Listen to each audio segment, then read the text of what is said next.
En Valencia hemos convocado una concentración el día 23 de junio en la plaza del Ayuntamiento a las 7 de la tarde desde la plataforma contra el bloqueo de Estados Unidos a Cuba del País Valencià.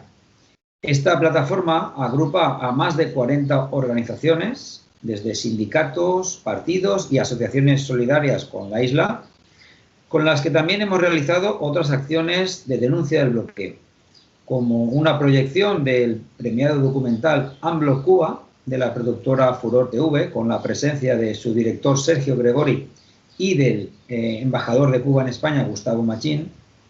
También realizamos una foto colectiva frente a un monumento de la ciudad de Valencia, las Torres de Serranos, en apoyo a la tercera caravana mundial, y nos sumamos a la campaña Jeringuillas para Cuba, y hemos conseguido recaudar a fecha de hoy 12.000 euros, que equivalen a 144.000 jeringuillas, contribuyendo así a los objetivos del Estado español y europeos para dotar de jeringuillas y apoyar la vacunación en la isla.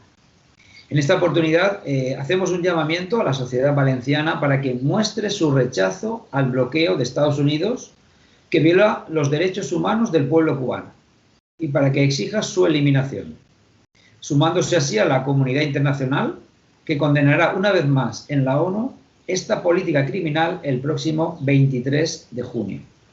Nos vemos en las calles el próximo 23 de junio, en la plaza del Ayuntamiento de Valencia. Un saludo solidario a todas y a todos. ¡Viva Cuba! Y abajo el bloqueo.